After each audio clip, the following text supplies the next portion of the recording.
방석 2부는 투데이 인터뷰로 이어갑니다. 3월이 시작되면 저마다 시작이라는 두려움과 또 설렘을 안고 적응을 하는 바쁜 한 달 보냈을 텐데요. 교실 안에서의 학생들은 어떤 모습으로 한 달을 보냈을까요?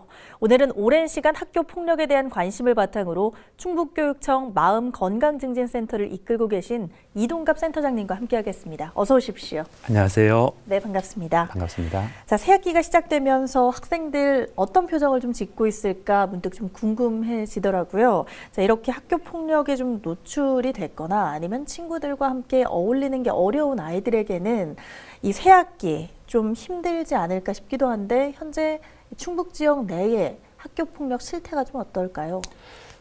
새학기가 되면 아이들은 설레임으로 새로운 친구들과 담임교사를 맞이하지만 실은 아이들 사이에서 크고 작은 갈등이나 혹은 다툼이 있게 마련이죠.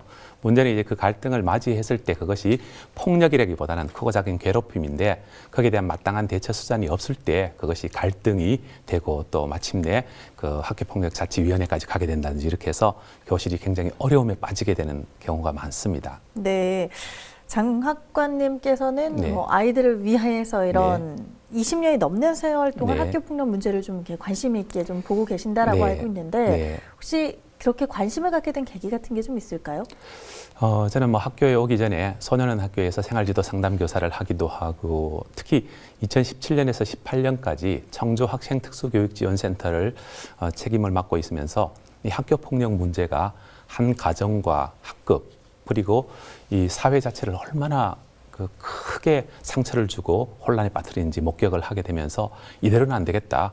지금 형태의 자치위원회로 계속 가면 우리 사회가 큰 심각한 갈등에 빠질 수 있겠다 하는 그런 문제 때문에 이 책을 작업하게 되었습니다.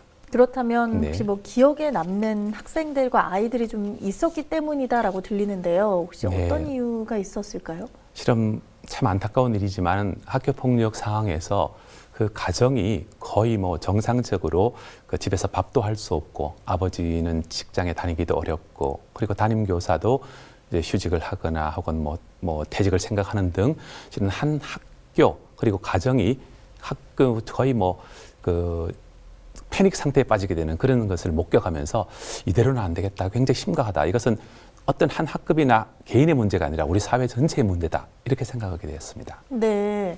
자, 학교 폭력이 그런데 아이들이 SNS 그리고 휴대전화도 스마트폰으로 좀 많이 발달이 되면서 굉장히 다양하게 좀 진화가 되고 있는 추세입니다. 예전에는 정말 말 그대로 폭력성을 띠는 수단이었다면 요즘에는 언어 폭력부터 시작해서 좀 다양해지고 있는데 SNS를 이용한 이 사이버 폭력 어떤 것들이 있을까요? 최근의 학교 폭력 특성은 좀 저열형화되고 그리고 여학생들 사이에 그 폭력이 많아지고 있는 등의 특성을 보이고 있지만 특히 SNS를 활용한 학교 폭력이 굉장히 문제가 되고 있거든요. 그래서 저는 학교에서 스마트폰 활용 교육이 필요한 시대가 되었다. 특히 SNS를 활용한 폭력은 특징상 지울 수도 없고 그 전파 속도라든지 이런 면에서 굉장히 큰 상처를 남기고 있습니다. 그렇다면 지금 가지고 오신 책이 있으시기 때문에 제가 좀 이와 관련해서 좀 여쭤보도록 하겠습니다. 혹시 이 책 내용 안에는 그 SNS와 관련된 이 폭력들에 대해서 아이들에게 좀 교육을 할 수 있는 프로그램들이 좀 다 마련이 되어 있습니까? 예, 이 책인데요. 이 책은 사실 학교 폭력에 대해서 구체적으로 그 원인이 무엇이며 실질적으로 학교 폭력이 일어났을 때 담임교사와 부모님이 어떻게 대처해야 될지 그 내용들을 하나하나 이제 담았는데요.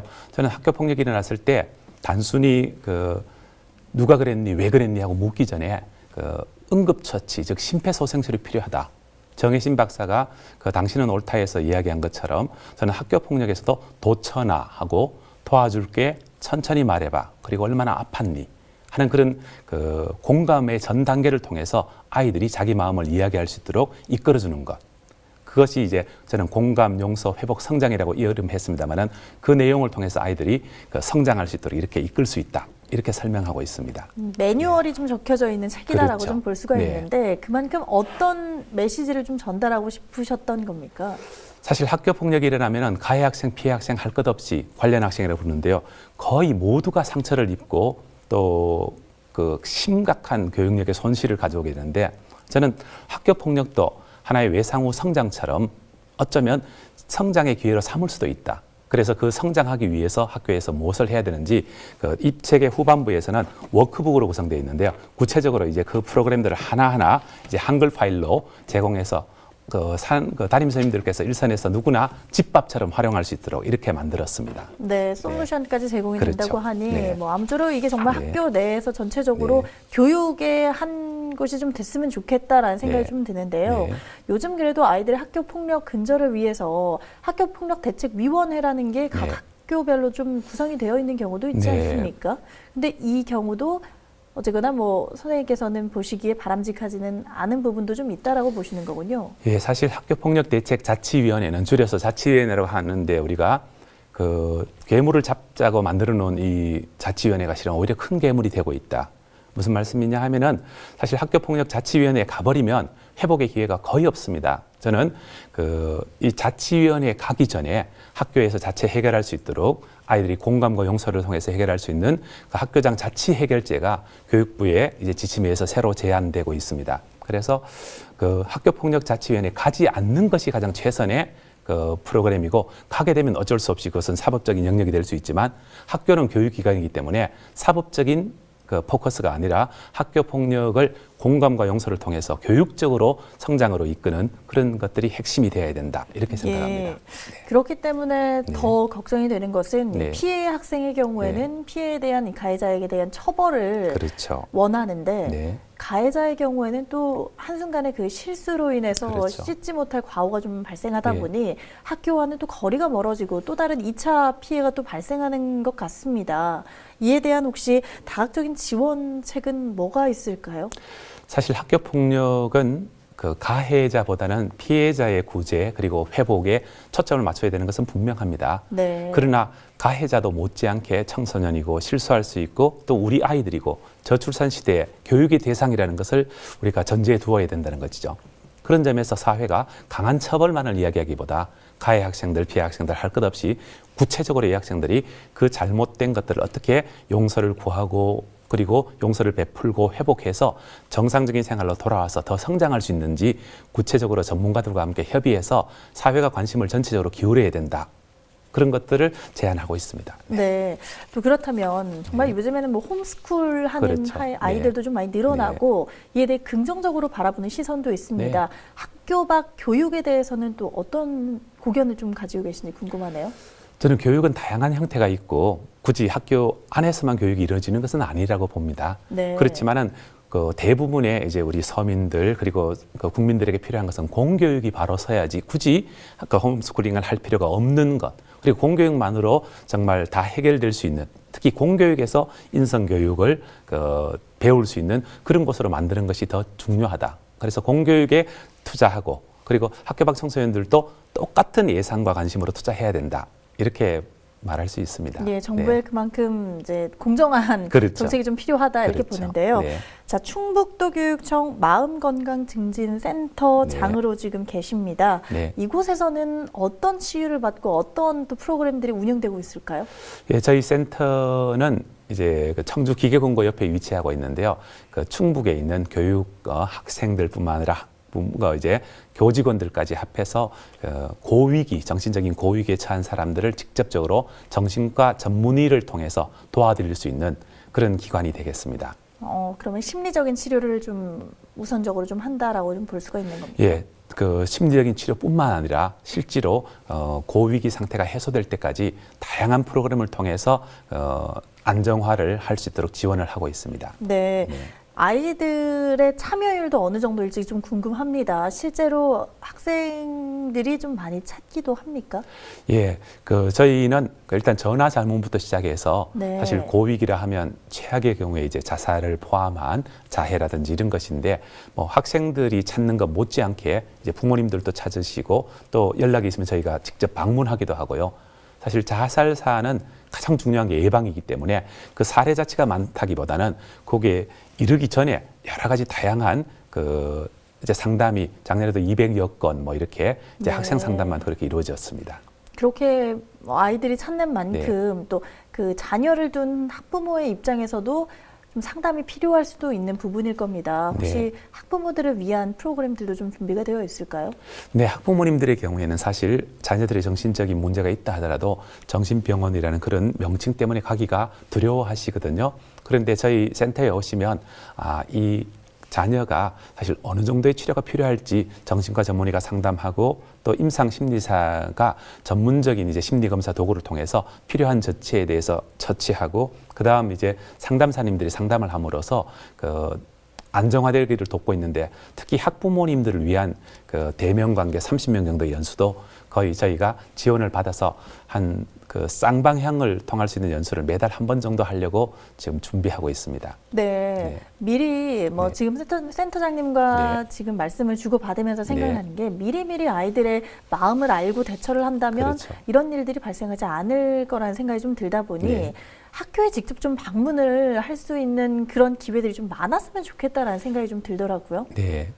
저희가 이제 요즘 청소년들 사이에서는 젊은이들에게는 소확행이라는 말이 있는데 혹시 들어보셨습니까? 네. 소소하지만 확실한 행복. 그렇죠. 그것처럼 예. 저희도 이제 소아정신과 의사가 이제 학교를 찾아가는 소확행 프로그램을 통해서 네. 두 분의 정신과 선생님을 저희가 금년부터는 모시면서 가능하면 이제 학교에 찾아가는 이제 연수 이런 것들도 계획하고 있고요. 저희가 홈페이지를 통해서도 5월 달부터는 얼마든지 학부모님들이 쉽게 접근할 수 있도록 문을 열어놓고 있습니다. 학교에 직접 방문하면 네. 아이들의 반응도 혹시 좀 부정적인지 아니면 좀 긍정적인지도 궁금하네요. 일단은 신뢰가 큽니다. 그러니까 어려움이 처했을 때 이제 교육청에서 다른 곳에 가서 말하기 힘든 그런 어려움을 정신과 전문의 선생님께서 직접 오셨다 하는 믿음직하고 이제 또 비밀을 지켜줄 것이라는 그런 안심도 하고요. 그런 점에서 저희가 할 수만 있다면 이제 찾아가고서 학생들 직접 상담도 하고 또 학부모님들 연수도 하겠지만 또 인원의 한계가 있다 보니까 균형 있게 이제 처리하려고 노력하고 있습니다. 네. 네. 인근 대전의 경우를 좀 네. 살펴볼 수가 있을 것 같습니다. 자, 피해자들, 학교폭력 피해자들을 위해서 기숙형 공간이 좀 마련이 되어 있는데 이와 관련해서 장학관님께서는 혹시 우리 충북에도 좀 있어야 하지 않을까라는 생각이 드실 것 같은데 어떨까요? 사실 저희는 대전처럼 학교 폭력에 특화된 어떤 기숙형 공간을 가지고 있지는 않지만 예를 들어서 청주에 여학생들을 위한 이제 가정형 위센터나 아니면은 학교 폭력을 포함한 부적응 혹은 아니면 특별한 대안 교육이 필요한 학생들을 위한 은율 중학교라든지 이런 학교를 통해서 놀라운 교육 효과와 학생들의 치유 그리고 성장을 보여주고 있거든요. 특히 이제 대안학교, 고등학교도 만들고 있고 다양한 형태를 저희가 펼칠 예정입니다만은 저는 역시 말씀하신 것처럼 가해 학생, 피해 학생 그리고 그 부모를 위한 맞춤형의 그런 기간도 필요하다 장기적으로는 이렇게 보고 있습니다. 네, 또 아이들이 일단 1차적으로는 학교 폭력에 노출이 되어 있는 이상 그 상처가 씻을 수 없는 마음의 상처가 됐을 수 있습니다. 그렇다면 바라보는 시선부터 좀 바뀌어야 된다라고 생각이 됩니다. 아이들 말고도 외부의 환경적으로의 교육도 좀 필요하지 않을까 싶은데 어떨까요? 예, 심리학자인 아들러는 어떤 경험도 그 경험 자체가 영향을 끼친다기보다는 경험에 대한 해석이 영향을 끼친다라고 말하면서 트라우마는 없다라고 단언하거든요. 사실 학교 폭력의 상처에 노출된 학생들이 그것 때문에 좌절하는 것, 상처를 받는 것은 사실 당연한 일입니다. 도와야죠. 네. 그런데 그것을 그냥 단순히 상처만으로 괜찮니 하고 물어보기 이전에 구체적으로 어떻게 성장을 위해서 도와줄 것인지 저는 우리 사회가 이제 학교 폭력은 공중보건의 문제로 봐서 온 사회와 국가가 함께 책임지고 그리고 집중적으로 투자를 해야 된다. 이렇게 보고 있습니다. 네.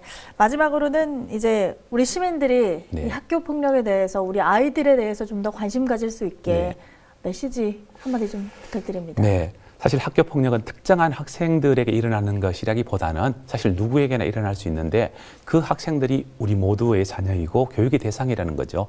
그 학생들에 대해서 다시 한번 기회를 주고 사법적인 접근보다는 저는 교육적인 접근으로 특히 그 학생들이 공감과 용서를 통해서 서로 관계를 회복하고 또 성장에 이를 수 있도록 아이들을 도와주는 것, 이것이 우리 사회에서 해야 될 일이다. 공교육인 학교에서 그것을 할 수 있다면 우리 아이들이 훨씬 성숙한 시민으로 자랄 수 있을 것이다.